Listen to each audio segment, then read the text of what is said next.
নিরাপদ ব্যাংক হওয়ার জন্য আপনাকে গভর্নেন্সটা বিল্ড করতে হবে। আস্থা অ্যাপ মান্থলি প্রায় 25,000 কোটি টাকার মতো ডিজিটাল ট্রানজাকশন জেনারেট করছে। ব্যাংকের পোর্টফোলিও যদি আপনি ডিপোজিট এবং অ্যাসেট ধরেন সেটা প্রায় 1,62,000 কোটি টাকাও ছাড়িয়েছে। 25 বছরে কি অর্জন করেছেন সেটাই সবচেয়ে ইম্পর্টেন্ট।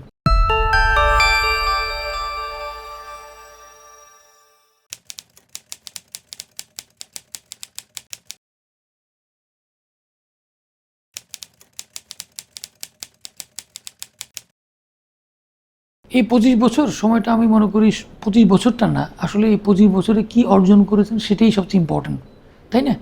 যে কোনো একটা ইনস্টিটিউটের ক্ষেত্রে 5 বছর বলেন বা 10 বছর বলেন বা 25 বছর বলেন, সময়টার ভিতরে সে কীভাবে কাজে লাগিয়েছে, তার অবজেক্টিভ কতটুকু ফুলফিল হয়েছে, বা এই সমাজকে বা দেশকে কতটুকু সে দিতে পেরেছে বা ইনস্টিটিউটটা দিতে পেরেছে, সেটা ইম্পর্টেন্ট হওয়া উচিত আমি মনে করি। তো 25 ইয়ার্স ব্যাকে আমরা এই বছর 25 ইয়ার্স উদযাপন করতে যাচ্ছি। তো 25 বছর আগে স্যার আবেদ, আমাদের প্রতিষ্ঠাতা চেয়ারপারসন, উনি আসলে এই ব্যাংকটা এস্টাবলিশ করেছিলেন একটা বিশেষ উদ্দেশ্য নিয়ে।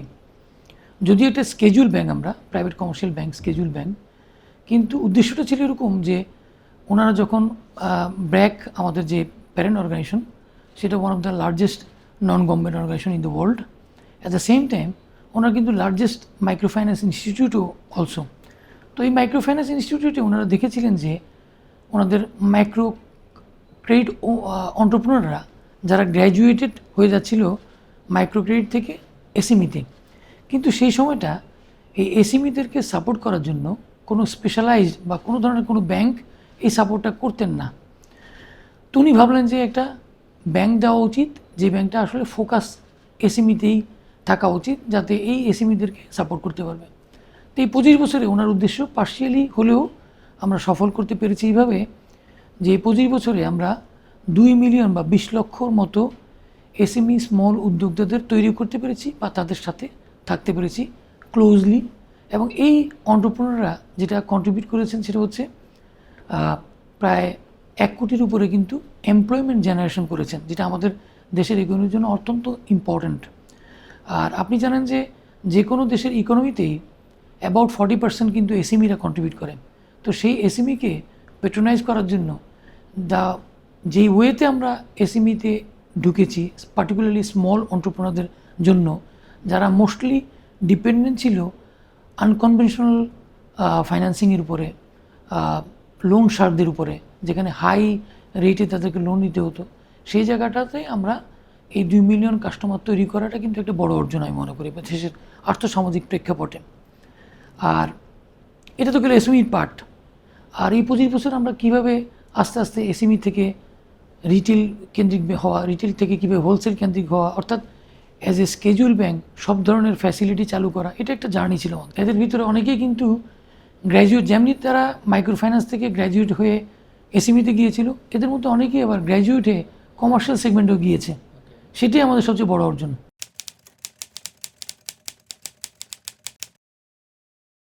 এই লক্ষ্যটা কিন্তু যদি ধরেন যে অবজেক্টিভ বা স্ট্র্যাটেজি, এটা কিন্তু এখন শর্ট টার্ম হয়ে গেছে।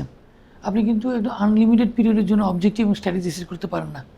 আমরা যেটা করেছি সেটা হচ্ছে 3 থেকে 5 বছরের স্ট্র্যাটেজি আমরা ইমপ্লিমেন্ট করার চেষ্টা করেছি। প্রত্যেকটা স্টেজে কিন্তু আমরা সফল হয়েছি। যেমন আপনি ধরেন যে কোনো একটা ব্যাংক একটা দেশের আর্থসামাজিক উন্নয়নে ভূমিকা রাখবে, কিন্তু সে যদি ইম্প্যাক্টফুল না হয় বা তার যদি সাইজটা বড় না হয়, সে কিন্তু ইম্প্যাক্ট ক্রিয়েট করতে পারে না। আমরা যেমন 25 বছর আগে একটা ছোট ব্যাংক ছিলাম, যখন শুরু করেছিলাম, আস্তে আস্তে কিন্তু একটা বড় লার্জ ব্যাংকে আমরা পরিণত হয়েছি। আজকে আমাদের ব্যাংকের পোর্টফোলিও যদি আপনি ডিপোজিট এবং অ্যাসেট ধরেন, সেটা প্রায় 1,62,000 কোটি টাকাও ছাড়িয়েছে। তো 1,62,000 কোটি টাকা ছাড়ানো কিন্তু একটা সহজ কাজ না। যেই পোর্টফোলিওটা আমরা ক্রিয়েট করেছি, সেই পোর্টফোলিওর এনপিএল কত আপনাকে দেখতে হবে। সেই পোর্টফোলিও এনপিএল মাত্র 2.27%, যেটা significantly lower in the industry.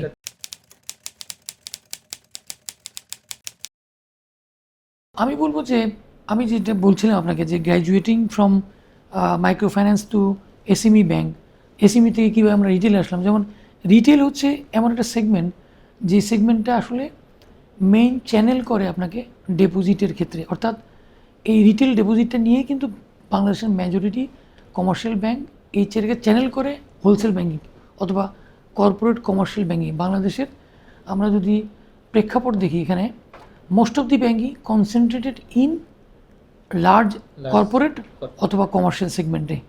মোটামুটিভাবে ধরেন ইন্ডাস্ট্রির, ব্যাঙ্কিং ইন্ডাস্ট্রির 70%ই এই লার্জ কর্পোরেট বা কমার্শিয়াল ব্যাঙ্কিংয়ে সেগমেন্টে কনসেন্ট্রেটেড। আমরা যেটা করেছি ইউনিকলি সেটা হচ্ছে, আপনি যদি বলেন যে একটা ব্যাংক নিরাপদ হবে কিভাবে, যদি সেই ব্যাংক তার লেন্ডিং পোর্টফোলিওকে নিরাপদ না করতে পারে তাহলে অ্যাজ এ হোল সেই ব্যাংকটা নিরাপদ হবে কিভাবে।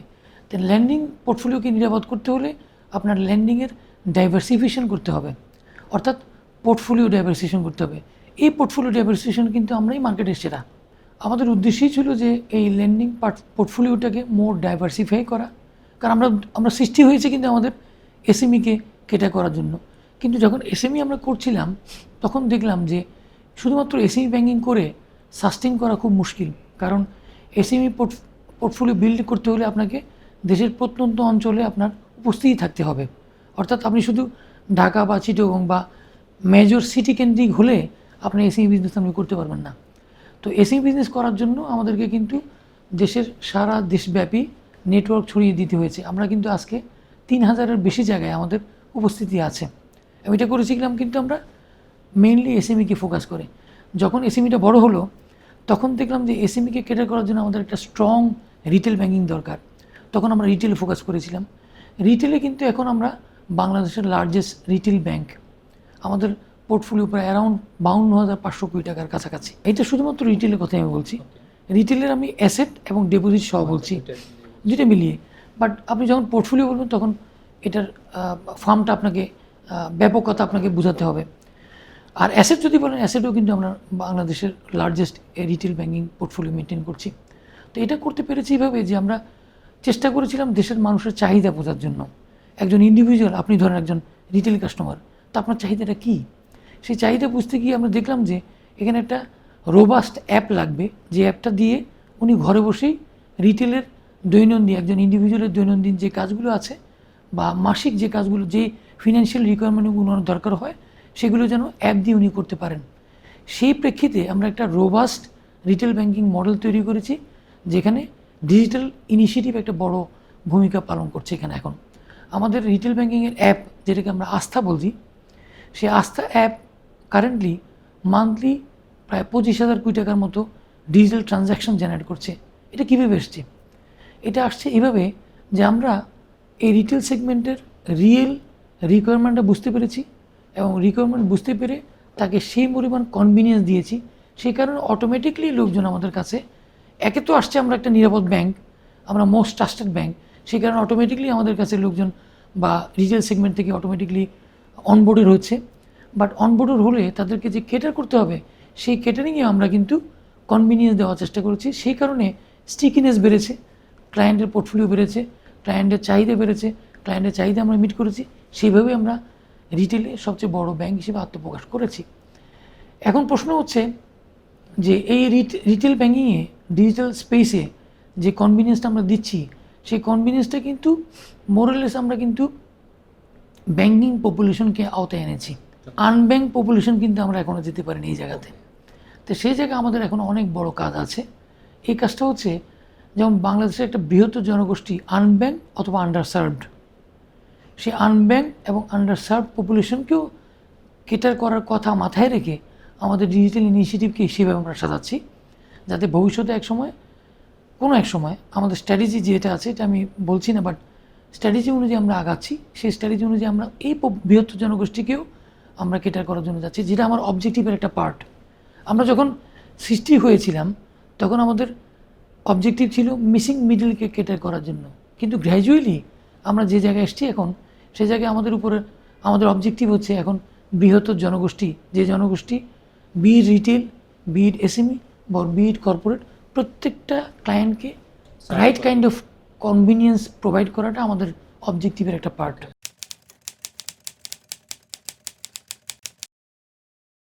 এটাও ভালো আছে, কারণ এটারও যদি আপনি হেলথ দেখেন, সেইটারও আপনার এনপিএল হচ্ছে অ্যারাউন্ড 2%-এর কাছাকাছি।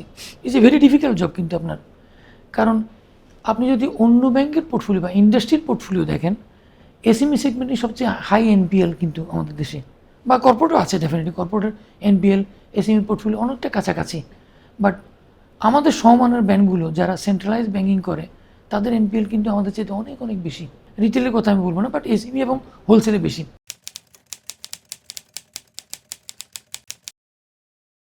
এসএমইতে এনপিএল থাকার কারণটা হচ্ছে রাইট কাইন্ড অফ অ্যাপ্রোচ এবং মনিটরিং টুলটা ওইভাবে ইমপ্লিমেন্ট না করা। আমরা কিন্তু যেটা বলেছিলাম আপনার আলোচনার শুরুতেই, যে আমরা প্রথমে কিন্তু এসএমই ব্যবসা যখন শুরু করেছি তখন আমরা ফিল করেছি যে এই এসএমইকে কেটার করার জন্য বা এসএমইকে right kind of portfolio maintain করার জন্য অথবা তাদেরকে রাইট কাইন্ড অফ কনভিনিয়েন্স দেওয়ার জন্য আমাদেরকে অনেকগুলো ক্যাপাসিটি বিল্ড আপ করতে হবে। তার ভিতরে হচ্ছে ইকুইপ পার্সোনাল। আমাদের কারেন্টলি কিন্তু 10,600 পার্মানেন্ট স্টাফ আছে, আরও 3,000 লোক আছে আমাদের যারা পার্মানেন্ট না। তো মোটমাট আমরা 13,000 লোক আমাদের ব্যাংকে আছে, যারা আমাদের ব্যাংকের সবাই অ্যালাইন্ড হয়ে কাজ করছে অবজেক্টিভ ফুলফিল করার জন্য। তো সেই অ্যালাইন পোর্টফোলিওর বা এমপ্লয়িদের 50% কিন্তু এসএমইতে এবং সারা বাংলাদেশে ছড়ানো। তো এই এসএমইটাই যে আপনি বললেন যে 45,000 কোটি টাকার পোর্টফোলিও মেনটেন করছেন বা 50,000 কোটি টাকা, এটা আসলে 45,000 এখন 50,000 কোটি টাকা হয়ে গেছে। তো এই পোর্টফোলিও কিন্তু ভেরি ডিফিকাল্ট টু মনিটর। এরা যেটা করে সেটা হচ্ছে তার লোকালিটিতে থেকে সেই লোকালিটিতে অন্টারপ্রেনারদের বের করতে হয় রাইট কাইন্ড। কারণ যে অন্টারপ্রেনারদের আমরা এসএমই বিজনেস করি তাদের সাথে, তারা মোস্টলি আনব্যাংকড বা ব্যাংকিং সিস্টেমের মধ্যে না। তাদেরকে ব্যাংকিং সিস্টেমে আনা কিন্তু একটা বড় কাজ। তাদের সাথে অ্যাডভাইজারি রোল প্লে করছে, তারা তাদেরকে রাইট কাইন্ড অফ প্রপোজিশন দিচ্ছে, তাদেরকে ইকুইপ করছে অ্যাডভাইজারি রোল প্লে করে, এবং তাদেরকে ব্যাংকিং চ্যানেলে এনে তাদের টাকাটা এনশিওর করছে যেন রাইট জায়গায় যেই প্রয়োজনে সে নিচ্ছে সেই প্রয়োজনে যেন সে ইউজ করে, এবং সে যে প্রয়োজনে সে ইউজ করছে সেখান থেকে যে ক্যাশ ফ্লো জেনারেট করছে সেটাও যেন ব্যাংকে আসে, সেটাও এনশিওর করছে। It's a very difficult job.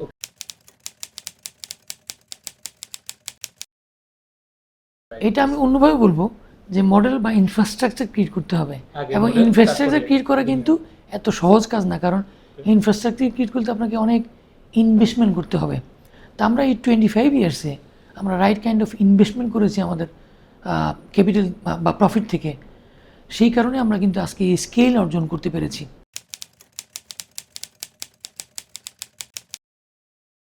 প্রথমে বলবো, নিরাপদ ব্যাংক হওয়ার জন্য আপনাকে গভর্নেন্সটা বিল্ড করতে হবে। গভর্নেন্সটা এমন একটা বিষয়, এবং ট্রাস্ট বিল্ড করতে হবে ক্লায়েন্টের, এবং গভর্নেন্স, ট্রাস্ট এবং কমপ্লায়েন্স এবং ট্রান্সপারেন্সি বজায় রাখতে হবে। এই সবগুলো কথা অনেক কঠিন শোনার জন্য, কিন্তু যখন কিন্তু আপনি পালন করা শুরু করবেন তখন কিন্তু এটা আপনার হ্যাবিচুয়াল জিনিস হয়ে যাবে। আমরা যেটা করছি যে প্ল্যাটফর্মটা এমনভাবে বিল্ড করছি যেন এই প্ল্যাটফর্মটা অটোমেটিক্যালি এগুলো মেনটেন করে।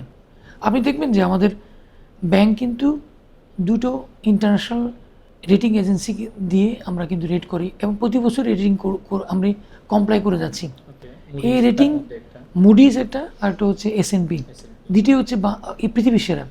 তো সেই পৃথিবীর সেরা রেটিংকে দিয়ে প্রতি বছর রেট করা কিন্তু it's a very difficult job. কারণ এই রেটিংটা আপনাকে এক্সপেক্ট লেভেলে পেতে হলে আপনার পোর্টফোলিও সেরকম মেনটেন করতে হবে। তার মানে আমরা এটা রাখছি এই কারণে যেন আমরা ফোর্সফুলি এই ইকোসিস্টেমটা ওরকম গভর্নেন্স স্ট্যান্ডার্ডটা বজায় রাখতে পারি।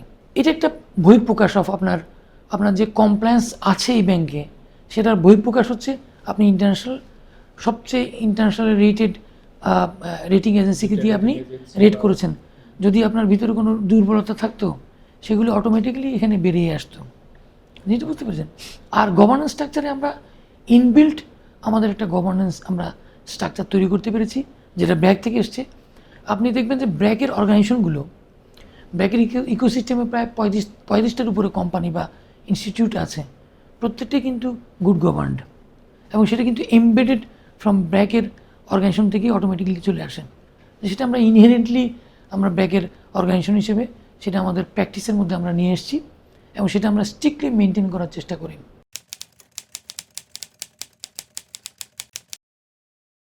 না, এটা সরে যায়নি। আমি আপনাকে প্রথমে বলেছিলাম যে এসএমইতে বাংলাদেশের নাম্বার 1 ব্যাংক আমরা, রিটেলও আমরা নাম্বার 1 ব্যাংক, কিন্তু হোলসেল ব্যাংকিং বা যেটা কম্প্রাইজ করে কর্পোরেট এবং ইনস্টিটিউশনাল ব্যাংকিং, কমার্শিয়াল ব্যাংকিং, সেখানে আমরা নাম্বার 1 না, আমরা নাম্বার 1 আসলে হতেও চাই না। এখানের অবজেক্টিভ হচ্ছে আমাদের মোস্ট প্রেফার্ড ব্যাংকিং পার্টনার হওয়া। তো সেখানে আপনি একটা জিনিস দেখবেন যে 2 বছর আগে একটা মার্কেটিং ইন্ডাস্ট্রিতে একটা টপল হয়েছিল। আপনি জানেন যে ইন্ডাস্ট্রি 2 বছর আগে হিউজলি ফরেন কারেন্সি ক্রাইসিসে ভুগেছিল। তো তো সেখান থেকে আমরা একটা লার্নিং আমরা নিয়েছিলাম, যেটা হচ্ছে আমাদেরকে এমন একটা ইকোসিস্টেম বিল্ড করতে হবে যে ইকোসিস্টেম আমাদের এই বিজনেসটাকেও সাপোর্ট করবে। আপনি দেখবেন যে গত বছর আমরা trade one of the largest trade bank হিসেবে ইভলভ হয়েছি। আমরা $7 বিলিয়ন ট্রেড অ্যাচিভমেন্ট আমরা করেছি। আপনি যদি বাংলাদেশের ইকোনমি ধরেন, অ্যারাউন্ড 120 থেকে $125 billion export import business Bangladesh হয়। তার ভিতরে লাস্ট ইয়ার আমরা $7 বিলিয়ন করেছিলাম। তো এটা আমাদের প্ল্যান ওয়াইজ আমরা করেছি। তো সেখানে এই $7 বিলিয়ন ভিতরে একটা বড় প্রশ্ন হচ্ছে ইম্পোর্ট কাস্টমারদেরকে সাপোর্ট করা। তো ইম্পোর্ট কাস্টমারকে সাপোর্ট করবেন কোত্থেকে যদি আপনার ডলার না থাকে? সেই ডলারটা এসছে দুইটা অ্যাঙ্গেল থেকে আমাদের এখানে। একটা হচ্ছে আমাদের এক্সপোর্টারদেরকে প্রমোট করার মাধ্যমে, যে এক্সপোর্টের রিটেনশন অ্যামাউন্ট বা তার মার্জিন অ্যামাউন্ট যে পোর্শনটুকু হচ্ছে তার ইম্পোর্ট পেমেন্ট করার পরও থাকে সেটাকে বাড়ানো। আরেকটা হচ্ছে রেমিটেন্সকে প্রবাহ বাড়ানো। তা আমরা রেমিটেন্স সিস্টেম এবং এক্সপোর্টকে আমরা চ্যানেল করেছি এই ইম্পোর্ট বিজনেস করার জন্য। এখন ইকোসিস্টেমটা বিল্ড করছি আমাদের ইম্পোর্ট কাস্টমারদেরকে সাপোর্ট করার জন্য। এইভাবে আমরা একটা স্ট্রংগেস্ট ইকোসিস্টেম বিল্ড করেছি, যার মাধ্যমে আমরা বাংলাদেশের নাম্বার 1 ট্রেড ব্যাঙ্কও হতে চাই।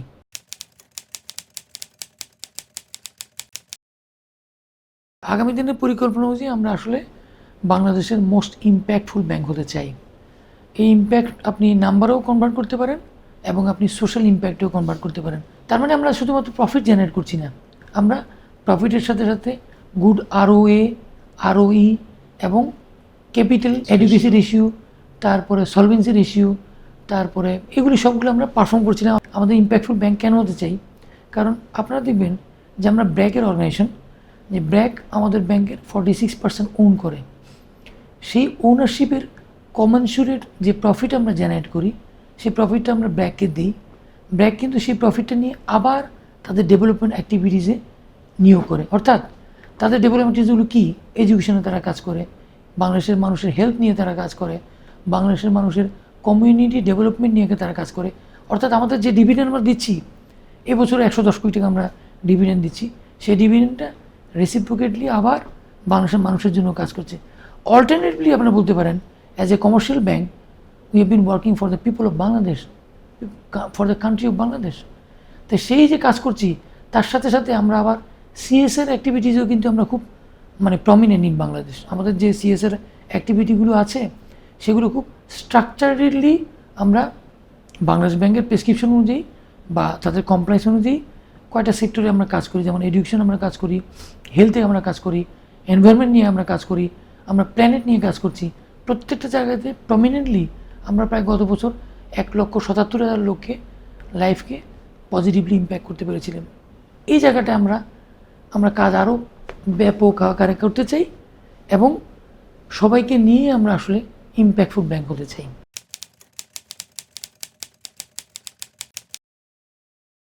গ্রাহকদের উদ্দেশ্যে বলতে চাই যে আমরা আপনাদের সাথে আছি, আপনারাও আমাদের সাথে আছেন এবং ভবিষ্যতে আপনাদের সাথে থাকবো।